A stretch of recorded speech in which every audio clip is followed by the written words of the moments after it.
usually have a little story or a joke or something I find funny, not necessarily that you find funny, but I find funny. But this morning I want to start by thanking my parents for teaching me a lesson from the Bible that I'm now passing on to my children. Those who were here last week saw the promotions for the service today and know that my message is tied into the new Superman movie, Man of Steel. Now, I did not plan to do this message originally. My plan was to continue with our series on the Beatitudes, which we will continue next week. But I received an email a few weeks back from an organization called Grace Hill Media. They're a Christian marketing firm, and they were hired by Warner Brothers Studio to put together a special website for pastors related to the movie. The website presented a series of materials connected to the new Superman, and the email proposed the idea of having a morning message with the theme of Jesus, the original superhero, to go along with the debut of Man of Steel. It even presented, they had free previews for pastors to go see the movie. Of course, Toledo's too small. They weren't down here, so I couldn't go see it. But I laughed when I first saw the email because I thought it was just a crass attempt to promote the movie using churches on Sunday mornings. I wasn't offended, I just was surprised at the audacity of the whole thing. And I'm not the only one. A pastor from Shiloh Community Church in Baltimore named Quentin Scott had the same reaction. At first, he didn't buy the religious pitch. He decided to see one of those free screenings, however, and this is what he said. When I sat and I listened to the movie, I actually saw it was the story of Christ, and the love of God was weaved into the story. It was something I was very excited about that we could use in our congregation. The media machine has succeeded. This morning on the homepage of CNN.com was this headline, "Is Superman's story Jesus' story?" Yes, that was the headline this morning on the CNN site. Not only that, Entertainment Weekly, of course, devoted their entire magazine to an obsessive guide to Superman. But I do want to read you one thing from the article in Entertainment Weekly. It says, "You're not Superman. Most of us have heard this at one time or another after we've reached our breaking point. After 75 years, the DC Comics hero is so ingrained in our culture that he's become a way to define ourselves by contrast. The man in the cape is invulnerable and limitless, a paragon of strength and competence. He's the ideal we strive toward. We're not him. No one is." And as I read that, I thought, well, that's Christ. The ideal we strive for. We are not him. No one is. And so we've seen it in the media, and they presented all this material to me, and I looked at it, and I ignored it for quite a while. I talked to my wife about it, and I sort of laughed at the whole thing. But a few weeks ago, by some heavenly prompting, I believe, I returned to the materials and started reading through one of the devotions, and I was really impressed with it. Then I read through one of the Bible studies, and I started watching the movie clips. And I always say that we should listen for the whisper. And I believe that means we're listening for God's voice wherever we are, that God can speak to us not only through the Bible, but through circumstance, through the places we are, the things that we see, the things that we take in. Well, in this case, it became very obvious to me that God was speaking. And before I continue, I don't want you to think that every church across this country decided they were going to do this whole thing with the Superman movie. They listened to the words of P.J. Wenzel, who's a deacon and Sunday school teacher at Dublin Baptist Church just outside of Columbus. This is what he said. "Any pastor who thinks using Man of Steel ministry resources is a good Sunday morning strategy must have no concept of how high the stakes are, or very little confidence in the power of God's Word and God's Spirit. As pastors entertain their congregations with material pumped out of Hollywood sewers, lives are kept in bondage and people's souls are neglected." Well, P.J. Wenzel is probably a very good Christian, a good Christian man. I don't know him personally, but I do know his pastor. I know his pastor is a great believer. I know that because he used to be my pastor. He's a wonderful, caring, and Bible-believing man. But I'm going to have to agree to disagree with P.J. Wenzel on this point, who is the congregation member. That's not the pastor who said this, but one of his Sunday school teachers. And I want to thank my parents for a gift they gave me, and the gift that I am passing on to my children.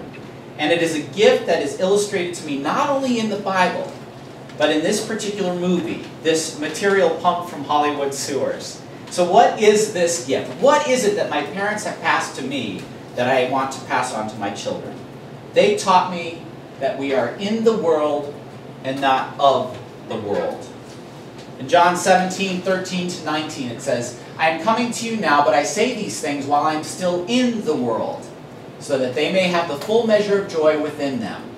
I have given them your word, and the world has hated them, for they are not of the world any more than I am of the world.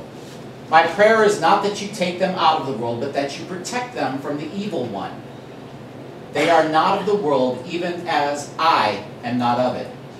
Sanctify them by the truth. Your word is truth. As you sent me into the world, I have sent them into the world.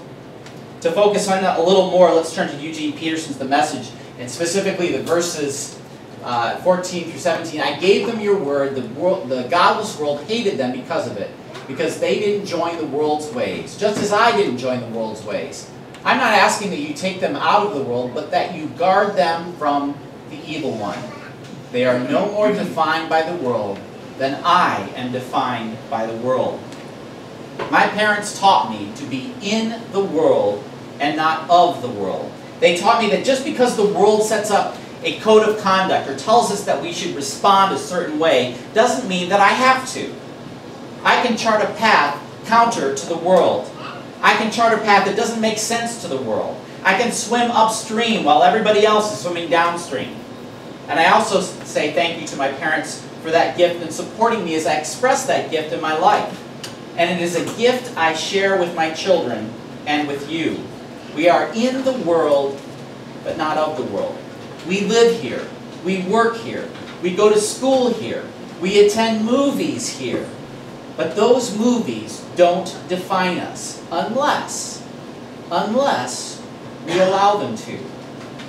As a father, one of my jobs is to teach my children how to discern wrong from right, how to discern what they see on television, what they hear on the radio, what they discuss with their friends at school. And one of the hardest things for me to do as a parent is to know how far to open that door to the world. I struggle already with that and knowing what that line is. Am I opening the door too wide or closing it up too much? How much can they handle? How much do they understand? I've seen when people shut that door to the world, when believers close down everything from outside. I do know what can happen when that door is locked up tight. I've seen Christians who create this mini world. It's almost like a mini Christian amusement park where all they listen to is Christian music. They only see Christian movies. They only hang out with Christian friends. They get so scared of the world that they are in absolute terror to dip their toe into what's going on outside. That's not being of the world, but it's also not being in the world either. Jesus, as I read the scripture, says that he was in the world. Guess what? Jesus went to parties.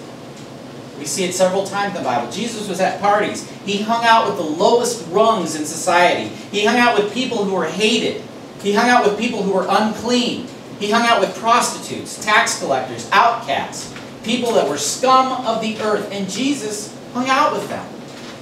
I don't read that Jesus surrounded himself with only people who already believed in him. He went to where people needed him, and guess what? That was everywhere. So he was in the world and not of the world. I want my children to be able to be in the world, but learn that they do not have to be of the world. Just because my children hear a word in a song on the radio that we don't use around our house, which these days happens quite often, I want to teach them that they don't have to use those words in their language. They can discern what they choose to take and what they choose to leave behind. They don't have to be like the world. I don't have to be like the world. The great writer Paul in the Bible said it himself in the letter to the Romans church in chapter 12, verse 2, "Do not conform to the pattern of this world, but be transformed by the renewing of your mind. Then you will be able to test and approve what God's will is, his good, pleasing, and perfect will." I want to teach my children to test and approve what God's will is. I don't want them to conform to the world, but I want them to learn how to live in the world. This means that yes, we will stand out at times. We will be different. How we operate is not the way the world operates. The Bible calls us aliens and strangers. 1 Peter 2:11 and 12 says, "Dear friends, I urge you, as foreigners and exiles, to abstain from sinful desires, which wage war against your soul. Live such good lives among the pagans that they, although they accuse you of doing wrong, they may see your good deeds and glorify God on the day He visits us." That version used exiles, but it also means aliens. We are aliens in this world, and Jesus was the ultimate alien and stranger. He was human, but He was still God. And this is where Superman comes in. I am not a comic book fan, I'll say that right up front, but I do enjoy comic book movies. I loved seeing Christopher Reeve as Superman as he flew across the screen. That's a big jump from the original comic book. Two high school students, Jerry Siegel and Joel Shuster, created Superman in the 1930s. They were sons of Jewish immigrants, and they had experienced plenty of hard times and persecution. They knew what it felt like to be viewed as an outsider on the fringes of society. I don't believe it's an accident that the creators of Superman presented the original story the way they did. They gave Superman's father the name Jor-El, E-L. El is the Hebrew name for God. We sing the Christmas carol, O come, Emmanuel, which means God with us. In the movie, the planet Krypton is headed for destruction, and Jor-El and his wife place their newborn son in what looks like a basket to send him to Earth. When I saw this scene, my immediate reaction was to remember the story of Moses. You might remember how the infant Moses was placed in a basket and left floating in the river to save his life from destruction. Eventually, Moses was found by Pharaoh's daughter and lived a life where his true identity was unknown. Superman's story sounds a lot like that. Jor-El's son ends up on a farm where he's raised by Jonathan and Martha Kent. They name him Clark and recognize very early on that their son is meant for something bigger. They try to keep his powers under wraps and hide him from the world, but they know he was sent for a reason. That, of course, sounds like the story of Jesus. Mary knows the child she carries is of God, and yet Mary and Joseph raised Jesus as their own. But Jesus was obviously as much an alien as Clark Kent. We don't know much about Jesus during these years. Just as Clark lived in obscurity, Jesus was living among humans without notice. Have you ever wondered why we don't really know anything about Jesus' childhood? Has that ever crossed your mind, what's going on there? We don't hear about Jesus in elementary school or going to prom or the first car as a birthday gift or anything like that. We don't know anything about that time period. Why would that happen? How could that be? Why don't we know about these years? I've always believed that the reason we don't know is because Jesus was us. He grew up a typical child. He faced all the troubles we face. Guess what? Those times are really nothing special. They're what we all go through.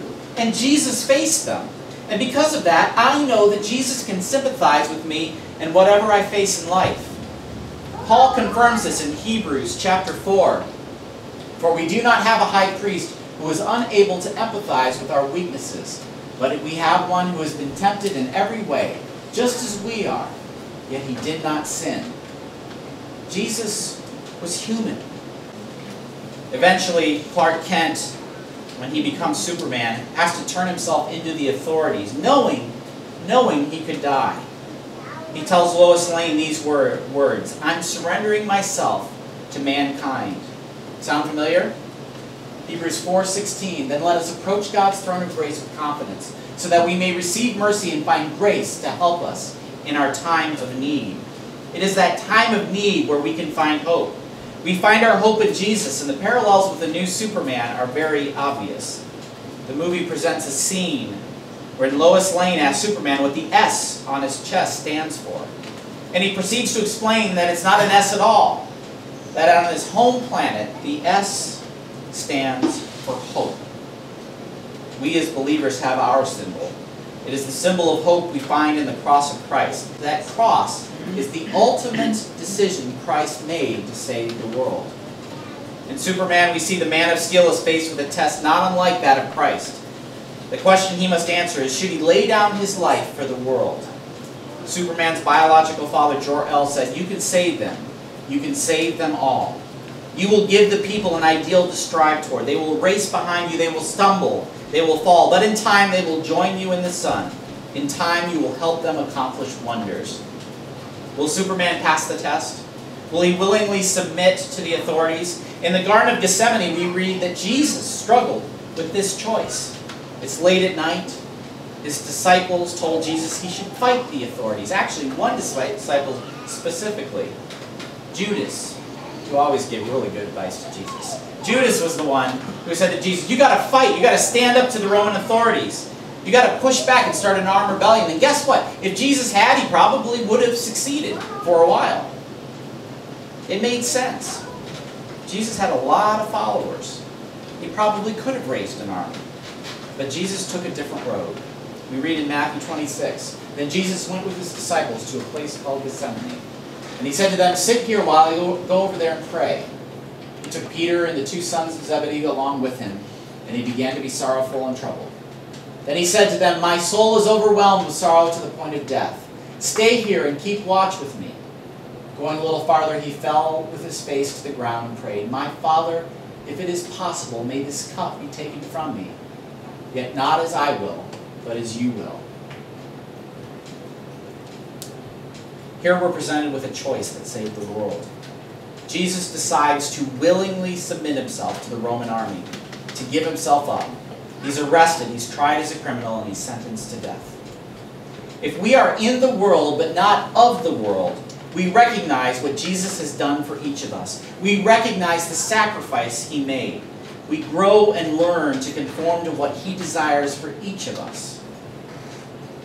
As a father, I want my children to learn about the sacrifice of Christ.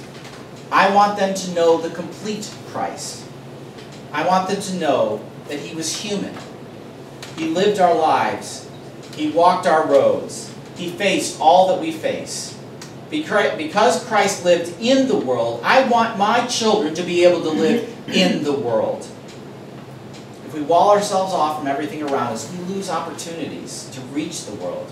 Now, I have not seen Man of Steel yet, but Austin Davis, he saw the movie this weekend, and he said because of our little preview that we did last week, he noticed the similarities and the parallels between the story of Christ and the story of Superman. And I think it's important that we do notice those things in our lives. I think it's important that we do listen for the whisper. I think God is whispering to us almost all the time. Paul says, pray unceasingly, and I think we get the idea that we always have to be on our knees praying, and that's what Paul means. And I think, no. I think we are having a constant conversation with God. And God is speaking to us, and he can use a movie. He can use somebody speaking. He can use a politician, even if you disagree with them. He can use different ways to speak to you if only we will listen. I think it's important that we see and we notice, even though the way that it is presented is a little different than what we might be used to. We need to listen for the whisper. And when we hear the whisper, we have a chance to change the world with the love of God. The ultimate sacrifice. The sacrifice of God for humanity. The sacrifice of a father for the world. I'll tell you the story of a man named George Tyson. He was a carpenter from Ulverston in England. He was a man devoted to his son. When his son Gary was 18 months old, his son fell and suffered brain damage, and he was left with learning disabilities. As the son dealt with these disabilities, his father doted on him. Gary and his father were inseparable.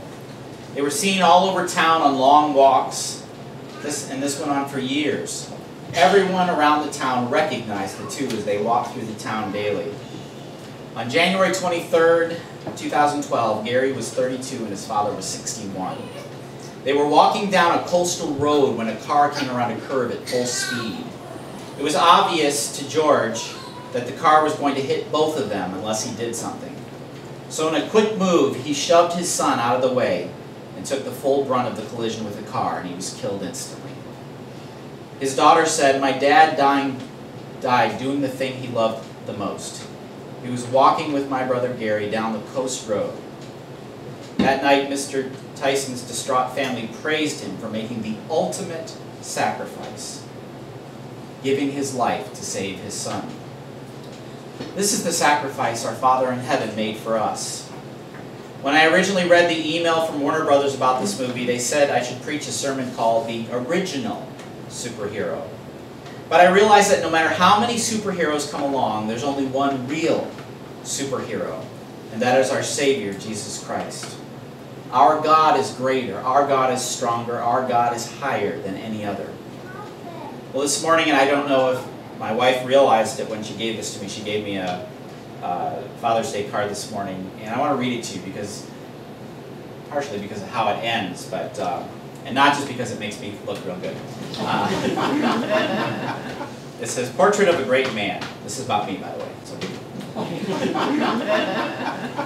he keeps his feet planted firmly on the ground so that his children have room to soar. He holds his arms out wide so they always have a place to land. And even if he doesn't know it at the time, he's the one who teaches them to fly.